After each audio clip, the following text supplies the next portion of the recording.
Hello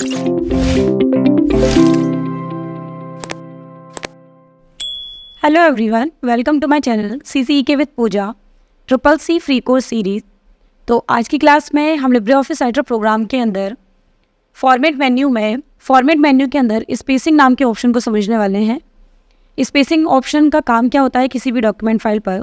तो चलिए start करते हैं आज की क्लास। तो लिब्रे ऑफिस राइटर प्रोग्राम पर आपको फॉर्मेट मेन्यू में यहाँ पर एक स्पेसिंग नाम से ऑप्शन दिखाई देता है।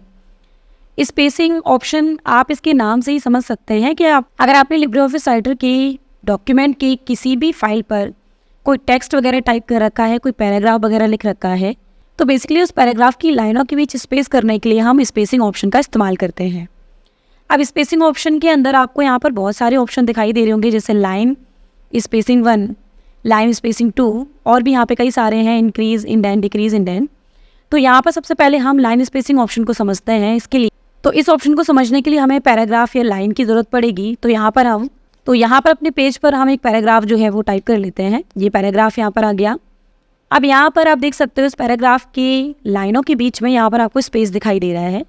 अब मैं चाहती हूँ कि मुझे इन लाइनों के बीच का स्पेस बढ़ाना है, तो उसके लिए सबसे पहले हम पैराग्राफ को सेलेक्ट करते हैं, उसके बाद फॉर्मेट मेन्यू में जाते हैं, उसके बाद स्पेसिंग पर आते हैं। अब यहाँ पर भी फर्स्ट वाला लाइन स्पेसिंग लगा हुआ है, तो जब मैं यहाँ पे सेकंड वाले ऑप्शन पे क्लिक करूँगी तो यहाँ पर आपको पैराग्राफ की लाइनों के बीच में स्पेस जो है वो ज़्यादा होता हुआ दिखाई देगा। अगर हम फिर से फॉर्मेट पे आते हैं, फिर से स्पेसिंग पे जाते हैं, यहाँ पर अगर हम थर्ड वाली लाइन स्पेसिंग पे क्लिक करते हैं तो आपको इस बार मेरे पैराग्राफ के बीच में जो स्पेसिंग है वो थोड़ा सा ज़्यादा दिख रहा होगा। इसी तरीके से फॉर्मेट मेन्यू में आकर स्पेसिंग में जाकर अगर हम लाइन स्पेसिंग 2 पर क्लिक करते हैं तो आपको मेरे लिखे हुए पैराग्राफ के बीच में काफ़ी सारा स्पेस दिखाई दे रहा होगा।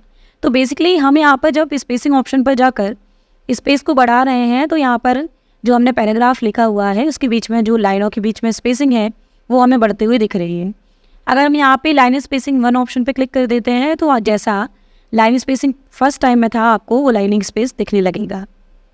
इसी तरीके से फॉर्मेट मेन्यू के अंदर आकर जब आप स्पेसिंग ऑप्शन पर अगेन जाते हैं तो यहाँ पर आपको इसके बाद ऑप्शन दिखता है increase paragraph spacing and decrease paragraph spacing. अब क्योंकि पैराग्राफ स्पेसिंग की बात हो रही है तो अगर हम लाइनों पर यूज़ करते हैं इसको तो हो सकता है कि हमें इस ऑप्शन को समझ ना आए। तो हम यहाँ एक काम करते हैं, जो हमने पैराग्राफ लिखा हुआ है यहाँ पर हम यहाँ कर्सर रखकर इसको दो पैराग्राफ में एंटर करके इसको हम 2 पैराग्राफ बना देते हैं। अब यहाँ पर मान लीजिए 2 पैराग्राफ्स के बीच में मैंने यहाँ पर कर्सर रखा। अब कर्सर यहाँ पर है तो मैं ये चाहती हूँ कि इससे ऊपर जो पैराग्राफ है उसके बीच में मुझे स्पेस बढ़ाना है। ध्यान रखिएगा, पैराग्राफ की बात कर रहे हैं, लाइन की बात नहीं कर रहे। इससे पहले हम लाइन स्पेसिंग को देख रहे थे। अब फॉर्मेट मेन्यू में जाते हैं, स्पेसिंग पर आते हैं और जब हम इंक्रीज पैराग्राफ स्पेसिंग पर क्लिक करते हैं तो ये सेकेंड वाले पैराग्राफ में जहाँ पर कर्सर रखा है उसमें आप स्पेस बढ़ता हुआ देख रहे हैं। फिर से जाके इंक्रीज पैराग्राफ स्पेसिंग पर क्लिक करते हैं तो आप देख सकते हो जिस पैराग्राफ के नीचे कर्सर रखा हुआ है उसके बाद वाले पैराग्राफ पे स्पेस बढ़ता हुआ मुझे दिख रहा है। अब जैसे आप पैराग्राफ का स्पेसिंग बढ़ाते हैं, जब आप पैराग्राफ के स्पेस को इंक्रीज करते हैं तो यहाँ पर डिक्रीज वाला ऑप्शन अपने आप हाईलाइट हो जाता है। तो जब हम डिक्रीज पैराग्राफ स्पेसिंग पे क्लिक करेंगे तो इसमें जो दिया हुआ पैराग्राफ का स्पेस था वो यहाँ से रिमूव होना स्टार्ट हो जाएगा। तो यहाँ पे इस तरीके से हम पैराग्राफ्स के बीच में स्पेस देने के लिए स्पेसिंग के अंदर इंक्रीज और डिक्रीज पैराग्राफ स्पेसिंग ऑप्शन का इस्तेमाल करते हैं। उसके बाद यहाँ पर आ रहा है increase indent and decrease indent. इसका क्या काम है, जैसे आप यहाँ पे रूलर को देख सकते हैं, ये यहाँ पर पेज के ऊपर ये इस तरह का ये रूलर होता है। रूलर का यहाँ पर स्टार्टिंग एक पॉइंट होता है और यहाँ पर आपको एक एंडिंग पॉइंट दिखाई देता है। स्टार्टिंग पॉइंट से जब हम कुछ भी लिखना स्टार्ट करते हैं तो वो यहाँ पर मुझे इस तरीके से दिखाई देता है और एंडिंग पॉइंट पर हम यहाँ पर ऑटोमेटिक एंटर करते हुए दिखाई देते हैं और हमारा जो कर्सर होता है वो नेक्स्ट लाइन पे ऑटोमेटिक आ जाता है। तो यहाँ पर जो इंडेंट ऑप्शन है उसका बेसिकली यही काम है। जैसे आप कोई भी चीज़ अगर पेज पर लिखते हैं, सपोज करिए ये जो मैंने पैराग्राफ लिखा हुआ है ये इस लाइन पर ना मुझे लाकर, जहाँ पर आपको ये मेरा कर्सर दिख रहा है, मुझे यहाँ पर नहीं ले जाना, बल्कि इस पैराग्राफ को मैं चाहती हूँ कि मैं यहाँ पर 1 से लिखना स्टार्ट करूँ, या फिर लाइन का स्पेस बढ़ाने के लिए हम इंडेंट ऑप्शन का इस्तेमाल करते हैं। अब यहाँ पर हम फॉर्मेट मेन्यू में आते हैं, उसके बाद यहाँ पर हम स्पेसिंग पे जाते हैं। अब स्पेसिंग के अंदर जाने के बाद जब मैं इंक्रीज इंडेंट पे क्लिक करूँगी तो आपको ये पैराग्राफ और जो रूलर पे आने वाला ये जो साइन है ये आपको मूव होता हुआ दिखाई दे रहा है।